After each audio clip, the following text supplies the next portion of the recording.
Welcome to the Grad School Femtoring Podcast, the place for first-gen students of color to prepare for grad school. This is Doctora Yvette Martinez-Fu, and I will be serving as your femtor, providing you with tips and tricks and everything else you need to know to get into and successfully navigate grad school.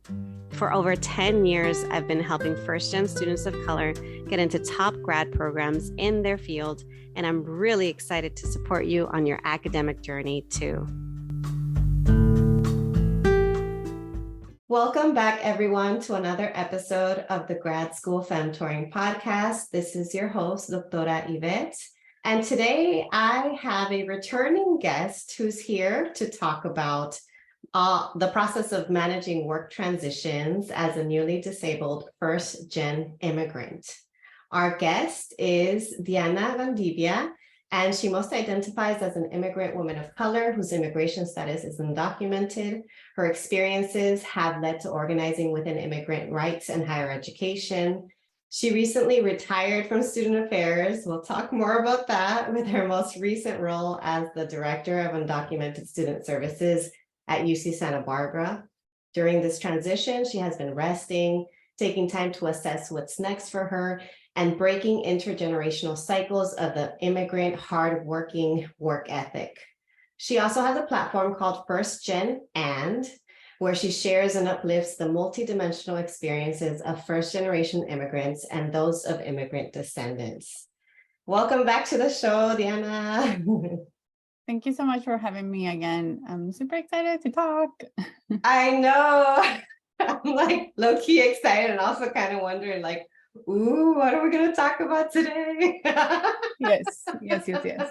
Good stuff. Yeah. So for folks who don't know, Diana is a returning guest. She was previously on the show for episode 102, and that was released in November 2021. And we are recording in April 2023. This episode will be released sometime in May or early June 2023. So that gives you a little bit of the timeline. For a lot of us, a lot has happened between 2021 and now. So I would love for you to get us started by sharing a little bit more about who you are for folks who didn't get to catch that episode, and maybe an update. It could be a brief information on whatever you're comfortable sharing, and kind of maybe some of the changes that have happened for you since we last spoke. Yeah. So many updates that I think relates to a lot of new things that I've learned in a different way. But a little bit more about me. So, the bio expands or shares a little bit of, who I am. But just to put more context to that, I was born in Mexico, lived in border town cities, both in Mexico, and then when we moved to San Diego, we lived in San Diego County, grew up undocumented, did both undergrad and graduate programs undocumented. And so after my master's program, I was burned out. I just did everything and anything that you can think of in undergrad and graduate school, that I took a break. A theme of my life is that I just take breaks, and, we'll talk a little more about that, but I took a break after my master's program, against sort of the current of, everyone graduating and getting jobs. And at that time in 2013, I had just gotten DACA, right when it came out. And so I was, for the first time in my life, of my adult life, able to legally work. So against all that, I decided to take a break and did part-time organizing, local DACA clinics. And then a year into that, part-time temporary job positions to support undocumented students were popping up across the UCs. So I was the first coordinator at UC Merced. 2 years after that, went to UCSB, and that's how we met at UCSB. And so I did that for a really long time before April 21, where I decided to be like, peace, I'm retiring from student affairs. So that's a little bit more about me. Some updates. So after I took the break, during that summer, and I remember if I mentioned this during our last podcast, but during that break, like that summer, I started to develop like pain in my hands. And like I used to have it too in grad school, but it was manageable and like I was able to get rid of it. But like my body was already sort of showing signs of like things happening in my body, right? Like, and so that lasted quite a few months, like maybe 6-7 months. And I went to the doctor to try to figure out what to do. I did like medicine and all that. But like, I had that happen and I'm like, okay, like I need to take it easy. This is why I took a break, like all that. And then the universe was like, here you go, another health issue. And so in January of last year, I started to have really weird symptoms that like I've never ever in my life experienced. Not only that, but like it was the most painful like pain I've ever had. Like it just, there's no other way for me to describe it other than like the most painful experience physically and I think emotionally in some extent.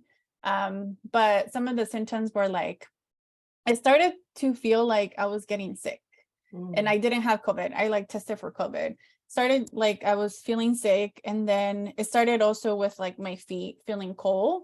And there was like nothing that I could sort of do to make them feel warm. And so those were the symptoms, and I'm like, what's going on?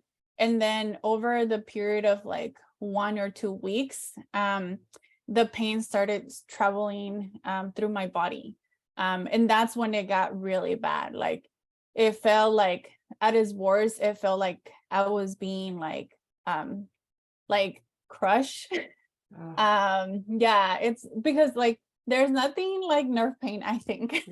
After experiencing and after knowing what it is, like there's nothing like nerve pain, because it was incredibly painful and scary, because I went to the ER twice and they're like, basically, we don't know what it is, but you're technically fine in ER, perspective, because they're just like, oh, is this an emergency or not? And so long story short, around May, after going to that doctor and this doctor and that test, I did MRI twice, I think, like, just navigating that healthcare system. I was diagnosed with small fiber neuropathy. And by May, my symptoms were also a lot better in the larger scheme of things. But since then, since January, I've been dealing with like 24/7 sensation, like burning sensation, slash, it just feels like my feet feel cold all the time. Like I can go to sleep and I can rest, and it's not necessarily as painful as like it was at the beginning. But it is a discomfort that I experience like 24/7. And so that whole thing like literally has changed my life, how I like, how I'm connected to my body, how like my relationship with my body, just like it has been a transformative experience, and in so many ways. So I'm starting the episode very strong, but it's a big update. Like my whole life has changed because of it. Yeah, that's one update. I have more updates, but I wonder if you have any questions about it. I'm glad that you mentioned it, because that is part of the title, being newly disabled. For some of us, we're born with disabilities. Others of us develop our disabilities later on in life. And it's a huge, for those of us where we were not born disabled, it's a huge shift in how you interact with the world and in how you see yourself or identify. And there's a huge grieving process too. I know I didn't include this in my notes or in my questions, but just you mentioning it, it's huge. It's a huge shift. And I can relate to you in that respect. And I've been chronically ill for over 10 years, and I'm still grieving.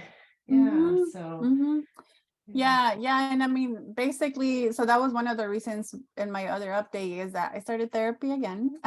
Good. So around in May, and it was like specifically for this because they were just, like the way that I look at therapy is like, it's just a very unique space for me to have my emotions be supportive and held and processed. And so I'm like, okay, this is overwhelming. There's a lot of things that are happening and coming up. And so I want to be able to have the space to process it. So I started therapy in May of last year. And, through that process, I'm grieving and I'm like being able to name that this is a grief process and how I relate to my body is different before of how I related, before all this. So shout out to my therapist. I love her. She's like my fourth therapist. It really, the other reason why I chose her and chose to go back to therapy is because in the past I haven't really done somatic work. And so that was another reason why I chose her, to be able to, I'm having so many issues with my body. So I want to be able to then still relate to my body in a way that feels like I'm honoring my whole self. And so, so some of the experience, I was looking for that. And then my third update was around, so I think through this process, I'm still trying to figure out how I build community. And so part of my healing process has been able to listen to other folks who have disabilities, who are disabled. And that has been really helpful for me. And the other thing that I also am embracing more, so around like 2001, I started to embrace more publicly what it meant for me to be queer. So, and that's a whole other episode and a whole other thing, because I'm married to my husband and there's a whole thing of like, people, he's also queer, but people feeling like, are you still queer if you're married to, we're not going to get into that. The point is that I'm queer.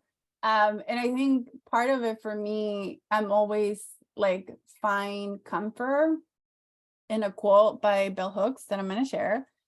So queer as not about who you're having sex with, that can be a dimension of it, but queer as in being about the self that is at odds with everything around it. And it has to embed and create and find a place to speak and thrive and to live. Like that has been, for me, queerness is like nuance. For me, queerness is being able to hold and or and both and multiple things. And like to have a disability, not only the one that I'm speaking of, but like other health issues can be so overwhelming, but like queerness allows me to feel all of that, and queerness allows me to be in all of that in a way that I think the quote explains it, that I've embraced. And like just anything that has to do with queerness, I'm like, it just reminds me of my own humanity. Like that's how I, and so to be able to publicly speak the fact that I'm queer, I'm like, yeah, like it just, it's been part of my healing journey. That's beautiful. And that's a beautiful quote. And you're reminding me that, queerness is a positionality, an identity, but it's also a lens and a framework through which you navigate the world. And you're reminding me, because I have several friends who themselves also identify as queer and are in relationships with someone of the opposite sex or married. And it's about them. It's about like one of my friends recently publicly came out as asexual, and so it's just like about embracing and opening up and being willing to like be your full self. But I think that there's not enough conversations about the nuances and the complexities of queerness. And there's so much, the LGBTQIA plus, I'm sure there's many more. Yeah. And I think for me too, like, I've been queer my whole life. Like, the more that I sort of started to accept myself as a queer person, the more that I'm like, yeah, this like makes sense in terms of like, like I've always just questioned things like, like all the time since I was a kid. And so, there's something about questioning the world and questioning like, like this doesn't make sense. Like, I want to live in a world that like, does this and does that. And like, there's some queerness attached to it. And that has also just always been part of my life where I'm like, like, okay, random note, like when I was 5 or 6, I was like, my dad dressed up as Santa. And like, imagine like 5-year-old, 6-year-old Diana being like, hey, you're wearing Santa clothes, or no, you're wearing Nike shoes. My dad wears Nike shoes. What are you, like I just always been this curious person. Like, Yeah. and there's like queerness to it. There's like Yeah. curiosity is attached to queerness for me. And so it has made a lot more sense, like how I grew up and who I am.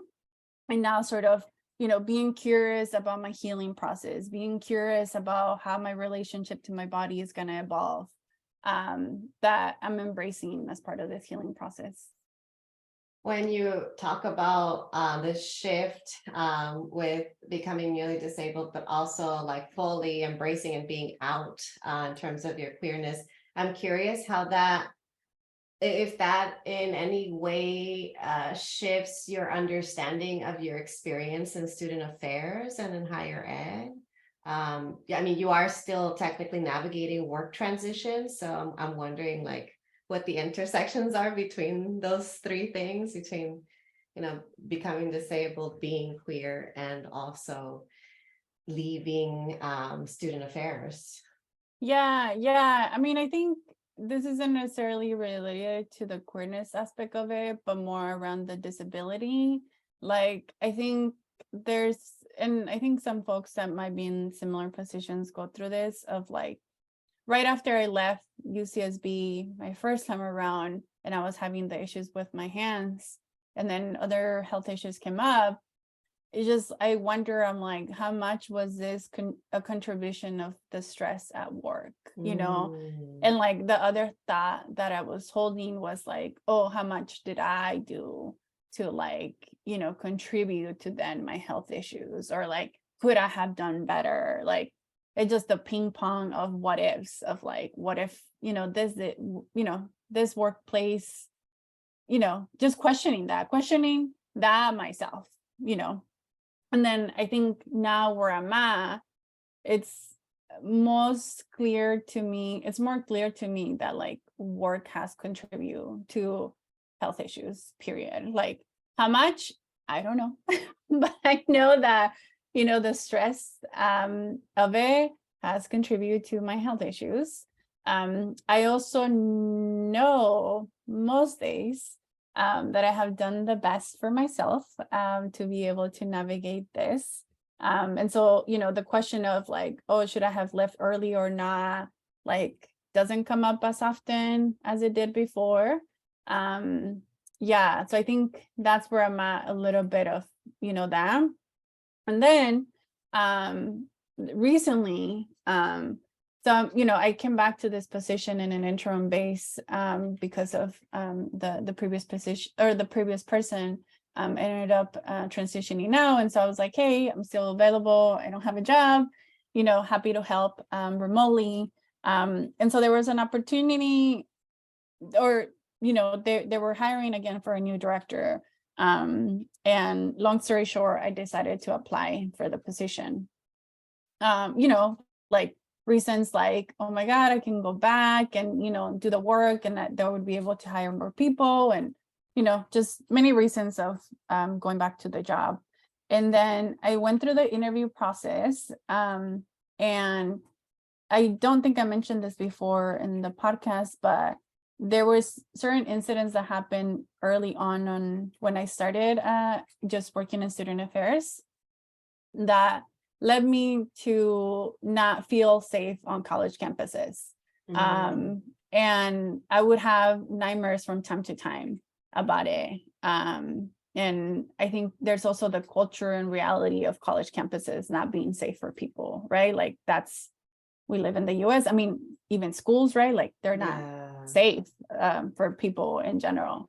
And so between the culture and reality that we have of college campuses, and then also me having, incidents like we got some hate emails because I was working with undocumented students, and, like part of you is like, okay, well, they're just sending stuff. And then part of you feels like, wait, I'm not safe, right? Like these people like are, like there's hate and violence behind, these emails. And so those were some of the incidents that led me to then have these nightmares.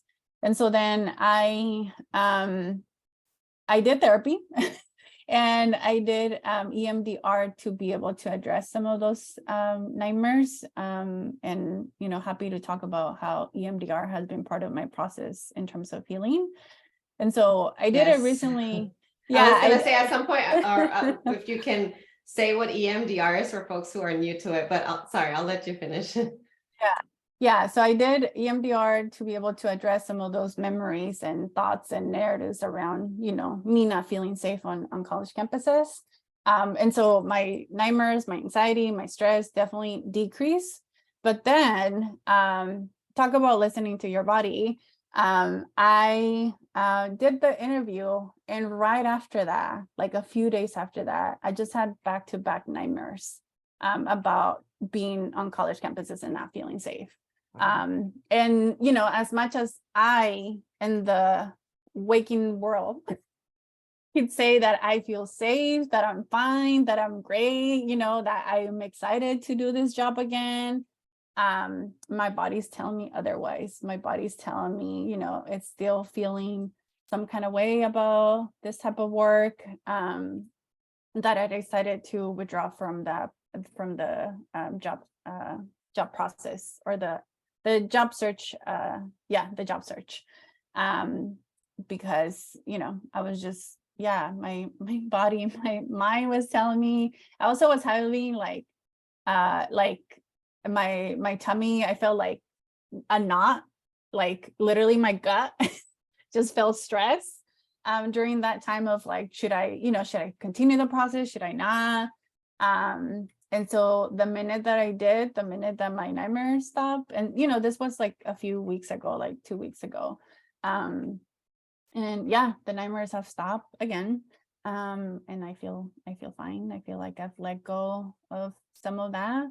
And I think my body was trying to tell me like, you're in your healing journey. And going back to this, probably won't provide the healing that you need. And particularly, besides my body sort of protecting me, protecting my body through the signals. I think now that I also think about it, being then now having this disability and having all these signals, I'm like, wait, I need to be able to focus on the disability aspect of my life.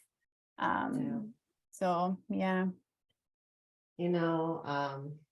want to ask you about the lessons you learned and stepping away, not once, but twice, but I also want to mention something that this reminds me of. I have a lot of conversation with folks who are disabled, who are chronically ill, who are neurodivergent, and they'll come to me asking me like, well, what kind of job can I even get? Like, because we live in such a unhealthy, toxic world, and a lot of these systems kind of further replicate that, and they're not always healthiest.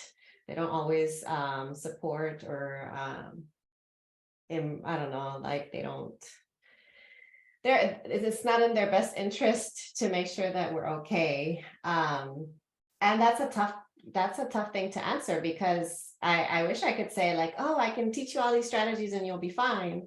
And I can teach people strategies, but I can't guarantee that they're going to be fine, because I myself was not fine, and I left higher ed too.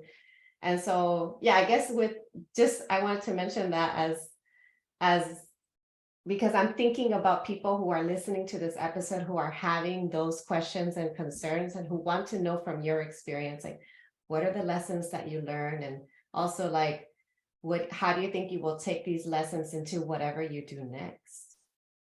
I mean, I think one of the biggest lessons is like how do I carry the grief that this process has brought? Because the first time that I left, I was sad. Like I was sad, I was angry. And it was just a lot of grief. Like, oh my God, I'm leaving the job that I, love. It's not even the job itself. It's like the fact that like, I had this position to be able to focus on always supporting undocumented people. Like I'm always going to be rooting for immigrants, period. And so like the fact that that was my job and is my job for a few more weeks to be able to focus so much of like, I get to create those experiences. I get to like, hold those spaces for people and like, it's just joy, and like not even just being able to hold like space for grief or just be able to hold spaces, create spaces for students to feel more human and be validated of their experiences, right? So like I left that not only once, twice, and it's sad. It's sad that I don't then get to do this in this capacity. And so there's grief, and there's grief the second time around, like, and I already cried about it once. I'm probably gonna cry one more time, way less than I did the first time. But I think like I've definitely have learned to honor just emotions in general, but I think there's a sense of grief, not only with having to grieve my process of having this new disability, but having to grieve this transition, and the community, because I also enjoy working there, and I just I don't get to work with really nice people. So there's that. I think the other thing that I learned at one point, I was going to so many doctor's appointments. It was like at one point it was just like, and this doctor and this doctor and this doctor and this doctor, so many specialists. that I remember reading a book about disabled folks, and I just remember feeling so validated because they were like, it feels like a full-time job / sometimes it's a full-time job. And so I quickly learned that like sometimes having some of these disabilities, health issues feels like a full-time job. And so to then figure out, well, what is the job that I can maybe have with some of these disabilities and health issues, when already sometimes having some of these disabilities and health issues feels like a full-time job. So I don't know the answer to that yet. I don't know the full answer. I think I know some of the answer, which is I think it's going to take me a while to go back to a service-oriented position and role, because it's that, as much as I love to do that, right, to hold a space and for people, I think that was one of the added a huge component of my stress, being able to provide that one-on-one with students. So I know that for quite a few next years, I think my next role won't be service oriented, or it might not be ever again. Just because, and last podcast we talked about the hardworking immigrant work ethic. And I think so much of that is service oriented. And I just, I can't go back to the 100% service oriented roles, I think. It's great that you've arrived at that, awareness, because not everybody does. And they just kind of keep at it.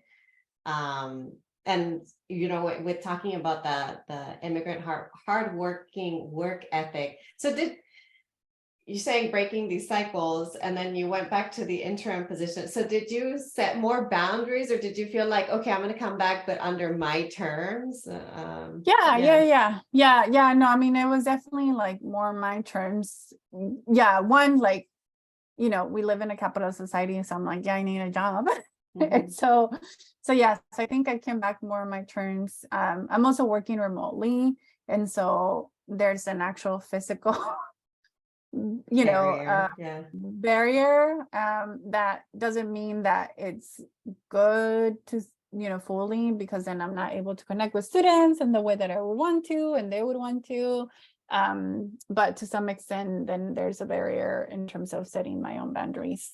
Yes, I think coming back, I came back more in my terms. Yeah.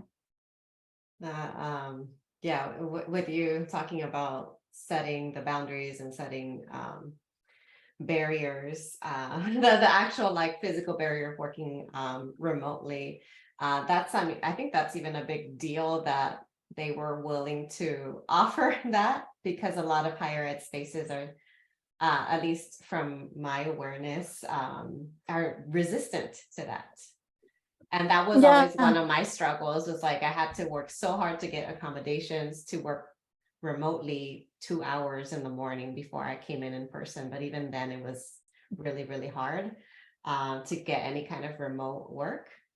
Yeah.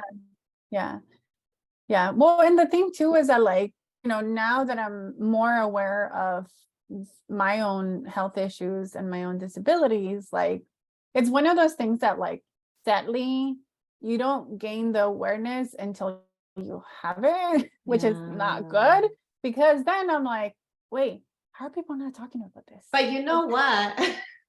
Yes, this is gonna get me to the next question.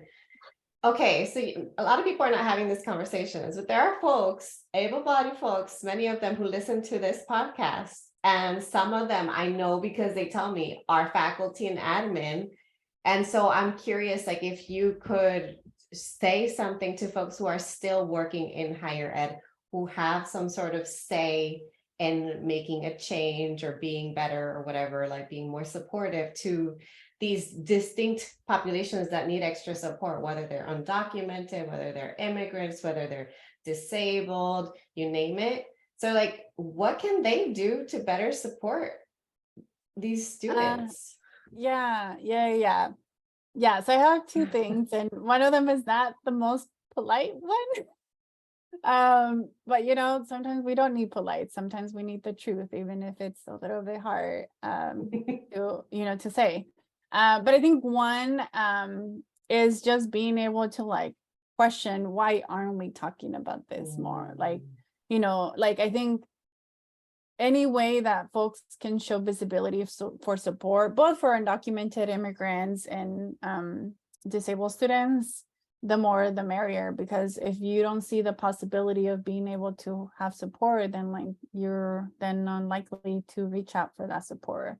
And so that means, like, depending, for faculty, like, it's not just social science majors that should be incorporating issues of disability. Like, I'm sure you can find ways of incorporating that into your lessons, into your lectures and homework. And for staff, again, if you're doing programming, having it then be intersectional and be including some of the folks who are disabled communities. So anything with visibility and things like that. The second one, so I think so this isn't to scare people, but I think I have other friends who are either dealing with some of these health issues, or I then see them work so hard that I'm like, I was there, and, like, I don't want people to develop, health issues because of work. And so, I'm 35. I just turned 35 a few months ago. And I think, like, to me, it is very clear that many of us will be disabled because of the society that we live in. And so, just because you might not be dealing with some of these health issues doesn't mean that then you won't be dealing with some of these health issues in the long run. You definitely know someone. Everybody knows someone who's disabled, whether you know it or not. I think the last stat I read was that 1 in 4 people are disabled, and it's the largest marginalized community out there. So I too am like, well, why don't we talk about these things? But I am also aware that I myself was not having these conversations when I was able-bodied. So Yeah, I mean, that's the thing, right? Like you don't then know until like, I think many of us have that yeah. experience of like, And yeah. And I think it's also like how, because I was aware, because my brother has a disability. And so I was aware of it, but I think it's different. I think it's different when you then are personally, like your relationship to your body is changing, how you identify yourself, what kind of experiences are you having? Like it just, the level of awareness, I think, increased a lot more because then now I'm having it. And I think there's also like, to some level culturally, I think some people who have disabilities might not necessarily see them as disabilities. yeah. Oh, that's a And whole so, other conversation. Yes, because a lot of folks struggle with internalized ableism, or they think that my thing is not enough. There's this like oppression Olympics, disability Olympics of like, this is not bad enough. It doesn't impact me enough that I get to call myself disabled. Like disabled is a bad word. I've been there. So I'm just saying, like, it's taken me a while to come to terms with identifying as disabled and realizing that yes, this impacts me enough for me to consider myself disabled, because yeah, I am not the same as I was before. But yeah, I yeah. also wanted to mention, you make a really good point, going back to how you said you don't want to scare anyone, but there's going to be a lot more people who are going to become disabled between now and as they age. I've been trying to have someone come on the podcast, or try to find a guest who can come on the podcast to talk about the lifting of COVID restrictions on campuses, and the lifting of like vaccine requirements and mask mandates, and how that negatively and substantially impacts the disabled community. And I myself am someone that got way worse, way sicker after getting COVID. So I'm dealing with some long COVID stuff, some neurological stuff. And I know, like, I don't want to get COVID for a second time. And so I mask everywhere I go. But I know that a lot of people are no longer masking. They're gathering indoors. They're going to conferences. They're going to these big mass scale events. And like you, I'm thinking a lot more people are gonna get some sort of like long-term thing or some sort of disability. But it's, I guess, I don't know. I'm just speaking to the choir right now. So I'm talking to you. Yeah. And I mean, I think there's like, I think one of the things that I talked to my therapist about this is that like, there's to some extent, a universal experience around how we relate to our bodies when they're doing things differently than what we grew up with. And so like, that's one of the things that I'm learning, that is like, wait, like as I age, there's gonna be things that my body, like I'm dealing with my body changes, but like this is a universal thing of people aging. You see, I'm getting it a lot sooner than I wanted it. But there's a universal experience. And so there's that. And then I think too, I mean, like the other thing that you mentioned in terms of like not necessarily, seeing yourself as a disabled person, I think I'm in that realm too from time to time. I think for me, it's like having to figure out like, well, is the small fiber neuropathy like permanent or not? To what extent does it impact me? Am I still able-bodied to some extent? Like it's just, I think it's also valid, I think, for some people that are dealing with health issues and disabilities, of not being then in the binary of like, am I fully a disabled person or am I not? Just being, and then there's dynamic disabilities too, so it's like one moment I can walk, the next moment I might need a wheelchair. Yeah. And I think if people, this is why I go back to like being queer, because in like, if we lived in these non-binary ways, right? Of like, you're not sick, you're not healthy, like no one is ever 100% healthy, right? And so if we lived in this like nuanced way, which we do, and accept that we live in a nuanced way, then I think a lot of us more would lean towards, wait, I'm not 100% healthy all the time. and this Yeah. world doesn't make it, available for me to be Yeah. in my best health. And a lot of it is relational and has to do with your environment. Because I've heard folks ask, well, would an autistic person still be considered autistic if they lived in an environment where like that, like they had, their needs accommodated, so that there wasn't a question about it.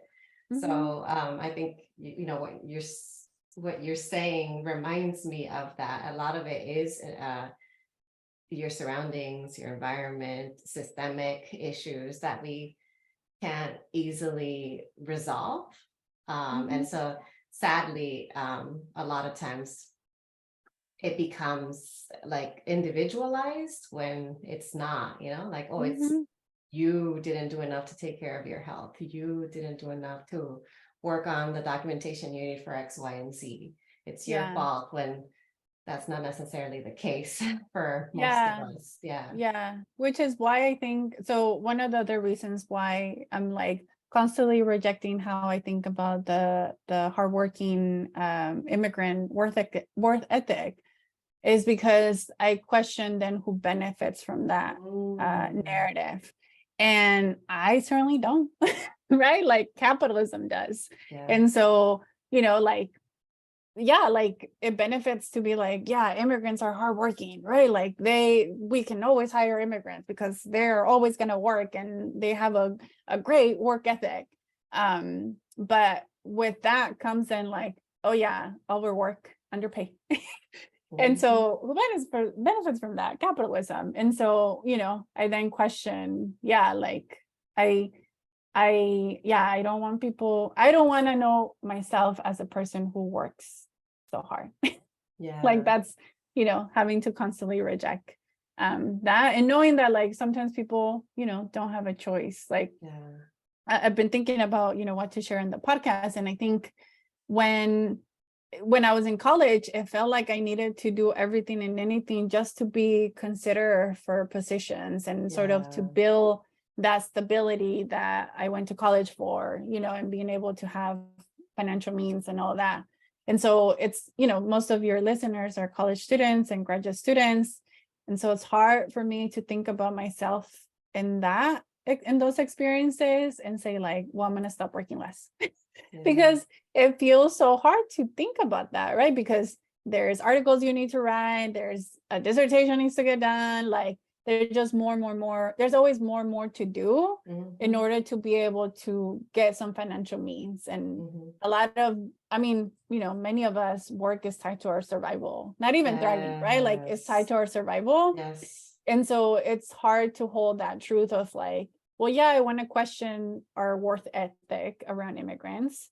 And then also have to be like, wait, but like some of us have to work hard and some of us have to work a lot because it is our survival. And so it's hard to hold those truths, but we can hold those truths.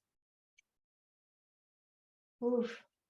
I mean, that's hard because I'm thinking about how many of us listening right now might be thinking like, yes, I'm going to college or I'm going to grad school. I'm trying to get all of these achievements or accolades or you name them, credentials, whatever, like so that way they can have more opportunities and be able to like one day make an income to do more than just survive, only to perhaps arrive and not be 100% happy or make themselves sick in the process. But then at the same time, it's like, okay, so I'm learning something different. I'm learning there's a different way of being and doing, and I'm still in the thick of it. And I'm still witnessing my parents who are working probably like backbreaking work or just working tirelessly, who don't ever stop. And those two things are really, really hard to like come to terms with, where you're understanding that you want a different way of life for yourself, but also having to accept that it's not going to be the same for those that came before you. So I guess I want to we're getting close to like wrapping up. I want to ask you about the advice that you have for folks who are listening to this. I know I'm like, I feel like this conversation is a little bit of a serious one. Like I'm like, oh, I don't want them to.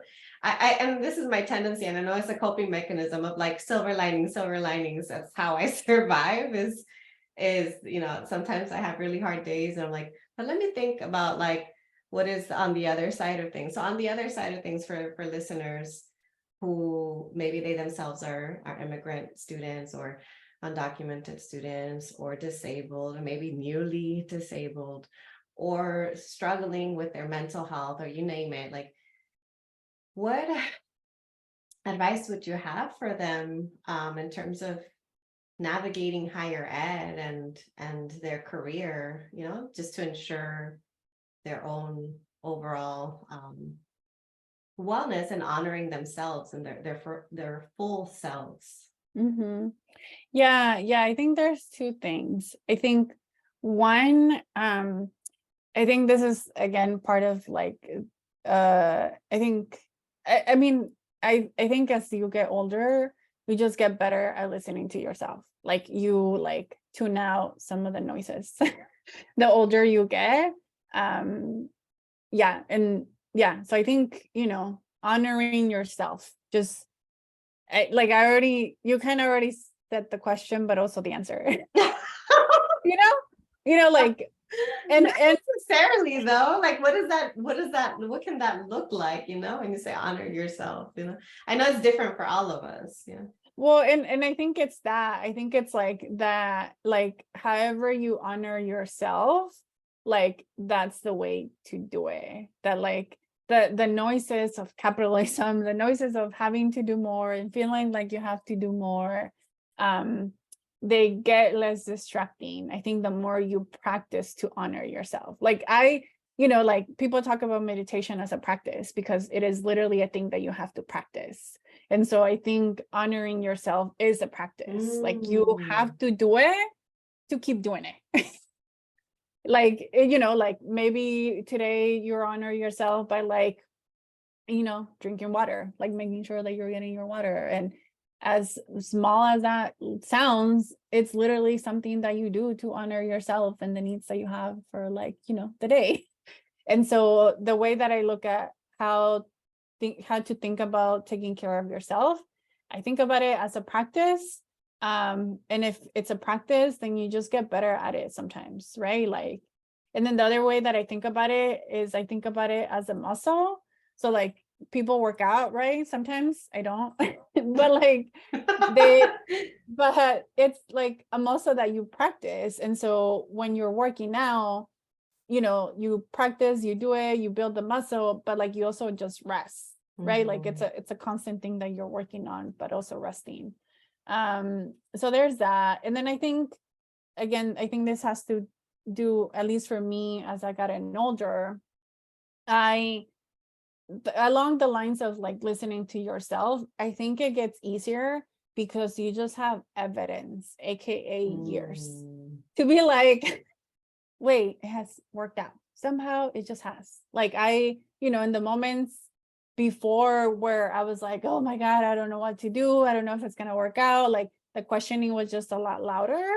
Now it's less, just because I have years of evidence to show that things are going to figure themselves out. Like I'm Brazilian, there's perseveration. Like I've done things, and it's just like being able to trust yourself and have the evidence to say, you know what, like, dissertation. Okay, yes, I have the evidence that I figure it out. Like I got myself into grad school, right?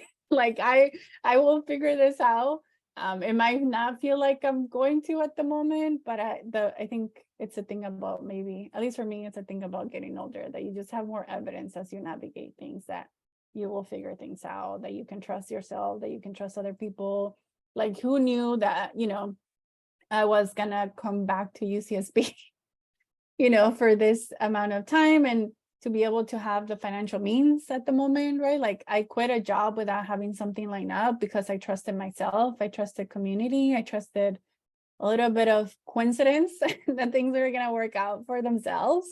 And I am gonna go back to being unemployed. And I have a little bit of anxiety about job searching again, but I'm like, wait, I have evidence. I have evidence that I will figure it out because I have, just period, Yeah. Oh my goodness. Those, I got two really, really key things. I think they might even be the quotes that I'm gonna share on Yeah. social media. Like one thing is honoring yourself is a practice. That is such a good reminder. And it's a practice, and just like any practice, you get better over time. So that's a really, really great thing to remember. And then the other thing is to look for the evidence. Look for the evidence that things will work out because they have worked out. And that's also really, really great. It's a great mindset shift too, because sometimes I am a, what's the word? Like, I'm recovering from being overly pessimistic. And so Mm, for me, I would always find evidence for the worst thing, I would mm, always find evidence for like the world is gonna end. And so now on the other side of things, I'm trying to remind myself, actually, there have been some really great things, and I have evidence for the opposite as well. And if I focus more on the opposite, eventually, like I will get there. So yeah. yeah, thank you for those two reminders. Yeah. And it's hard to argue with evidence, right? The evidence is there. Like, it's just there. You can't like, oh, it's not Yeah. there. It's Are you there. still here? Are you still alive? Yes. Okay, we're good. Yeah. So Okay. Well, I wanted to ask you one last thing. If there's anything else, any other closing words that you wanted to share? not words, recommendations. Oh, So yes. part of my healing journey has been focused on listening to a lot of Black feminists, and some health trauma related books and podcasts. So the one that comes to mind is The Myth of Normal by Gomor Mate. Mhm. His work around how trauma, stress relates to our body and minds and health is like, I listen to anything that he says because his research is just really good, and has then allowed me to be validated around how stress then is contributing to things. And, it's not my fault, that it's larger than me. So that one. And then the second one, I haven't read her book, but it's called Rest is Resistance, a Manifesto. I have. Yeah. It is so good. And one of my BFS recommended it to me. Shout out to Elana. It's so good. Everybody has to read it. Yeah. Yeah, so it's by the founder of the NAP ministry, and her name is Trishi Hershey. And I haven't read the book, but I follow her Instagram / the work that she's doing. And I would even just recommend like going on a podcast search, and putting like her name. She's done a couple interviews. Like that's one of the interviews that I listened to. She did an interview with We Can Do Her Things podcast. And I went to church that day. I was like, oh my God, this is so good. So anything by both of them, or anything by queer, trans, non-binary, Black folks around rest and healing, just anything, get your hands on that. I wrote them all down so that I can add them to the show notes, Yes. including the podcast episode that Trisha Hersey was on Sounds for, good. yeah, talking about her book. Thank you. So, okay, I said that was the last question, but for the folks, this is the real last question. For the folks who really want to stay in touch and connect, what's the best way that they can reach you? Yeah, Instagram. I'm still trying to figure out my consulting shenanigans, but it is First Gen Ann at the moment. And I'll be doing some, I just did in January, I did a workshop series for a university. So it might look like that, doing some workshop stuff. Ooh, can you say a little bit more about this? About Yeah, your yeah, consulting? Yeah. yeah. So I'm still trying to figure out, but I want to be able to now have more space for people to have conversations about their own learning around citizenship. Yeah, so some of those workshops, some of those lectures, invite me, please. Happy to come to a university and talk. And then I think the other thing too is around content and creating spaces for us to have conversations about the experiences of being first gen and focusing on other identities and experiences. That's why I name it First Gen Ann, because there's so much more to our identities and Yes. experiences. Well, thank you so much for everything that you shared today. The whole time I was like, I feel like you're just preaching to the choir. I enjoy our conversations. Yes. I can't help it. I'm so glad that you came back. I'm so glad that you're, generous enough to share your experience, your knowledge, your insights with us. And I know that a lot of people are gonna learn a lot from this episode. So thank you. Yeah, no, I mean, thank you so much for having me again.